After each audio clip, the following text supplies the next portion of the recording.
Welcome to the Popish Plot. I'm Nate. I'm Jessica. And I'm Mike. And today we are here with Pope Drinks. Yes, I was watching a video on the history of Yoo-hoo, where it was noted that a reporter overheard in the papal plane that was taking Pope John Paul II to the 1993 World Youth Day, which was in Denver, so in America, that he asked them to bring a couple cases of that American chocolate drink he likes back to the Vatican, which made news all over the place. So then the Vatican had to state that the Pope didn't have any particular brand preference in American chocolate drinks. But I mean, it's a powerful thing, getting a quasi-papal endorsement. Yes. So we have a random brand of chocolate drink from American chocolate drink. American chocolate drink. Look, that's what for this the says guys on to here. enjoy on this, because what numerous varieties of things that are not chocolate milk could it be? It's been so long since I've opened a juice box. I mean, a Capri Sun, not that long, but Each of us should strive to be more and more like a saint. So that got me thinking about... I'm not going to speak like 12 languages. That's just not going to happen. About what I might, other but poorly, favorite every drinks single one Popes of them. might have had. Well, it has to be thirsty work. Being being the earthly vicar of Christ, having some responsibility for the entire flock. So... that is a tasty American chocolate drink. American chocolate drink. So, for our current Pope, Leo XIV, I couldn't find what his favorite drink is. There were a lot of people who were making drinks in honor of him. There were a lot of people who were discussing various, foods that we know he likes. Yep. But apparently, when he goes out to breakfast, he always gets a coffee and an orange juice. Well, he needs the caffeine from the coffee. He needs the vitamins from the OJ. And really, OJ is just sort of this is a morning time kind of a drink. Yep. For I mean, it would be irresponsible, but I would have a certain respect for the Pope if his morning drink was a mimosa. That is orange juice. excluding one or two ones where they I don't know if it'd be made irresponsible. It's just one mimosa. As long as it's one. or Two, maybe. the secular press that I was looking at made a note that they were teetotalers, which I'm like, that can't be entirely true, simply because at Mass, but, they probably did not, in their daytime, drink beer or wine. Pretty much all of them, it's like, and they also enjoyed beer and wine. So I'm not mentioning each one that was known for enjoying beer or wine, unless it was like, they especially liked this wine, or this beer, The base is... every lunch. Yeah, these were normal men living in Italy, enjoying a relatively normal lifestyle. Although the number of people who asked, are popes allowed to drink, clearly have never spent 5 minutes studying the church. Amen. It's like, by the time they drink it, it's not wine anymore, but it has all the accidents of wine, so they're actually required to drink whenever they celebrate Mass. And unless you're going for a very extremely Baptist or fringe Christian-esque group, everyone translates the fact that there was wine in the Bible.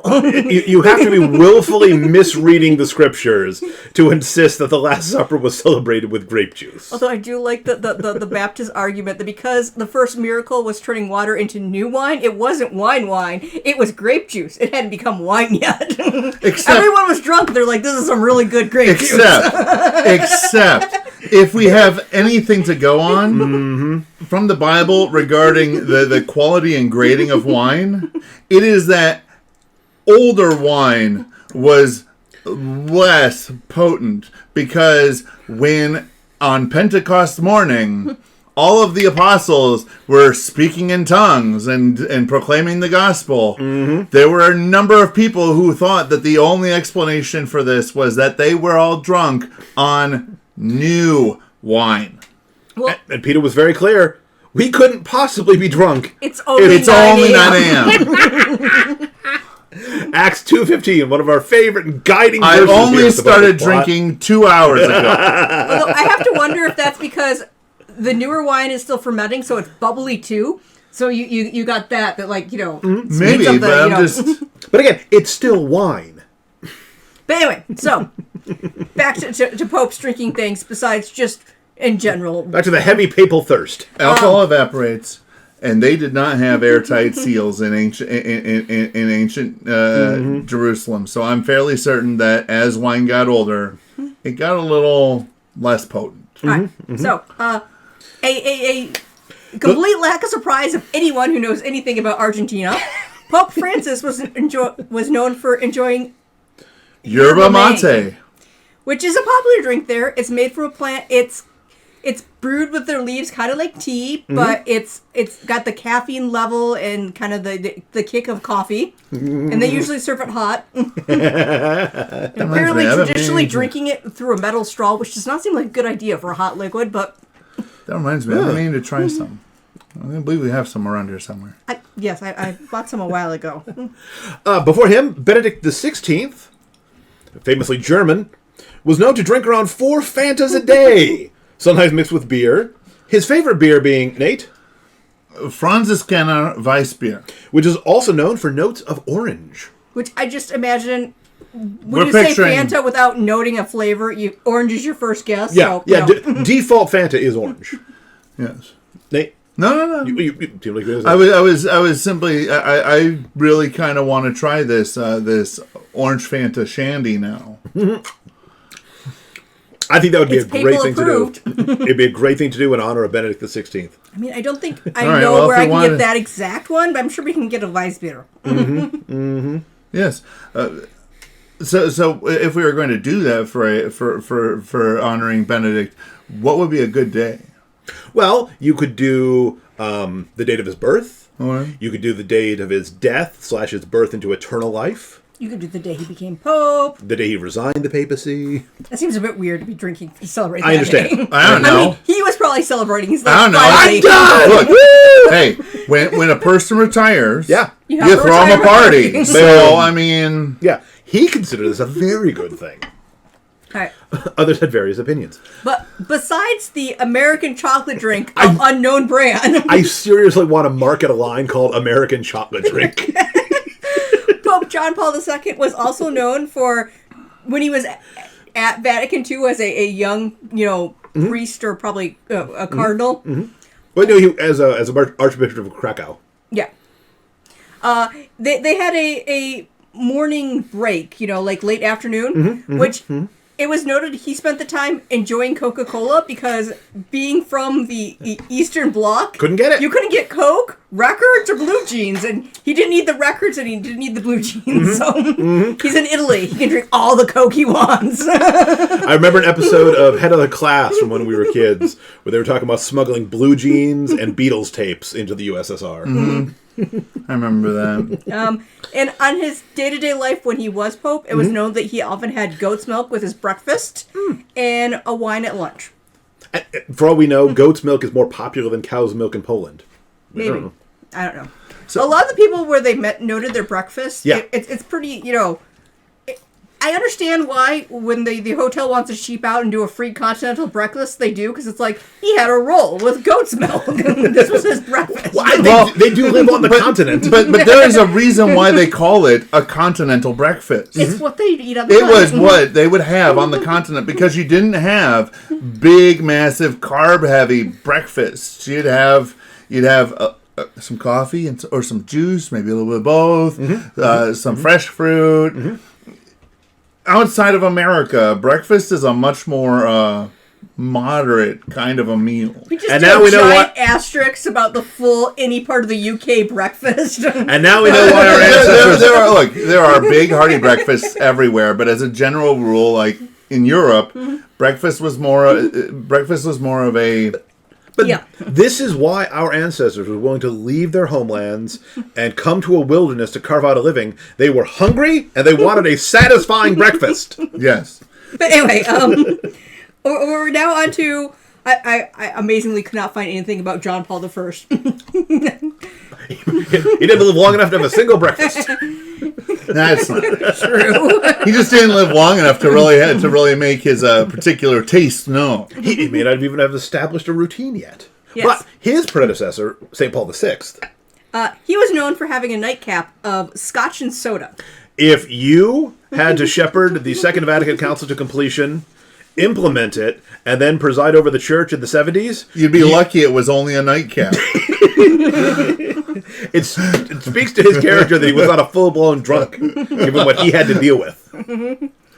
Now, especially because we're now going on to the last Leo we had before our current one, of Leo XIII. of course, he's now on everyone's minds because of Leo XIV, but it's good to revisit this diminutive little Italian. So, for day-to-day, he was known for eating simply. Again, he was very small. And sparsely. There was some comment, like his doctor said that he eats more the doctor eats more than a day than the Pope eats in a week. But he did have coffee with milk for breakfast, and a glass of Bordeaux Claret often at dinner. And he was known for promoting a health tonic.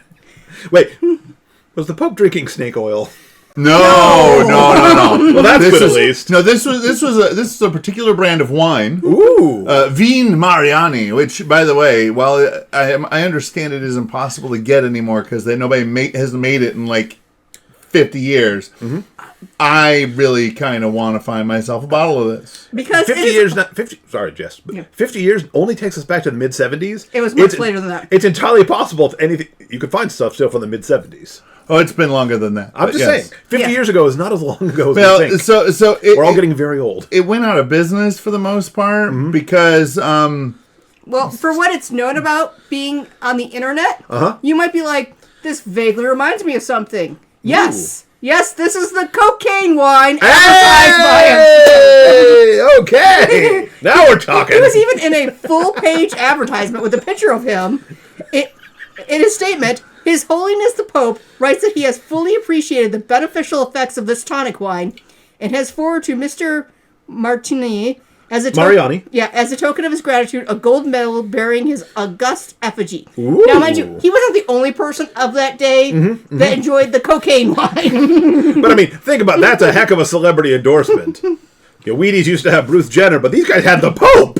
Yes. The Pope loves cocaine wine. I've been assured I will not be able to find any bottles of this anywhere. But, Sure. There are all sorts of writers, celebrities, experts in their field who enjoyed the healthy pep this wine gave them. Now, mind you, maybe your task. Mind you, it was a mild amount of cocaine. It was mostly wine. It was just had a little bit of something extra there to, give it a little punch. As one person jokingly stated, essentially he wrote the most things before John Paul II. The secret cocaine wine. He wrote more things before lunch than most people wrote in their lifetime. And speaking of John Paul II, this cocaine wine and the Pope's liking of it might have helped lead to the creation of Coca-Cola because it's similar, but it doesn't actually have all the illegal parts of cocaine. Yeah. When it turned out, it did have it, but even now it has some coca plant that's been de-cocained. You can have coca plant without it being cocaine. Although, I mean, if he's drinking cocaine wine, that would help explain his very, very slight appetite. Yes. Cokeheads not known for being big eaters. No. Most stimulants do have a appetite suppressant effect. He wrote so many letters on the While Jess is learning how to breathe again, next is Pope Clement VIII, who was known for baptizing coffee. Which means he should be a much more popular pope. According to legend, some church leaders were calling it the bitter invention of Satan. Holy men, those guys. And wanted the Pope to forbid Christians from drinking it. He thought he should try it first and declared this Satan's drink is so delicious that it would be a pity to let the infidels have exclusive use of it. Yes. As we got coffee from the Middle East, it was very popular already by, this time with Islamic people. Because it's coffee. Yeah. Because once again, it's something you can drink just about any time of the day, and it gives you a little pep in the step. Coffee is only popular amongst those who've been exposed to it. Yeah. But yes, so there are people who are like, this is some foreign stuff by these people that are different than us, and he's like, according to legend again, I'll taste it and see, and very, very prudential. Yep. And within a year, I believe, Rome had its first coffee shop. I would like Rome had 6 Starbucks. I would like to point out to any future bishops or cardinals who want to try and, manipulate things in that, by going down that route. That is also how beer became a legitimate fasting food. Yes. If just confined. Somebody went and said, "Hey, Your Holiness, there's these monks up in Belgium who spend all their time praying and drinking beer." Again, that's more a story of just of poor food preparation. But somebody went and complained about what somebody else was doing. Absolutely. Well, and the Pope said, "Well, it's not something that was invented with social media. People have always liked to point out how other people are doing it wrong." But the Pope said, "Well, let's get some of this stuff down here, and we'll see. Maybe we're misunderstanding." All right, and now we have some. I found a couple information on some other popes and they had drinks that they're a bit older, so I don't have a lot of information. So we end with some quick hitters. Yep. Pius V enjoyed donkey's milk. Like, according to reports, that's like mostly what he drank all the time. That's just funny. Donkey's milk. I know this is possible. Yeah. But it didn't seem like something that they'd be like mass producing. That's probably just what it is. Because like obviously as Americans, most of what we have is cattle milk. Mm-hmm. But we also know of goat's milk, sheep milk being a subset of goat's milk. But donkey milk? Mm-hmm. Obviously they're mammals, they produce milk, but yeah. Huh. Mm-hmm. But again, he was a saint, so maybe there's something to it. Innocent III liked Verdicchio wine. Mm. Clement Verdicchio. Yeah. Clement VI loved the wine form Chateauneuf. From Chateauneuf. Wait, hold on. Chateauneuf-du-Pape is because Pope Clement VI... Chateauneuf of the Pope. Yeah. Well, it's really bad form if you don't like your own wine.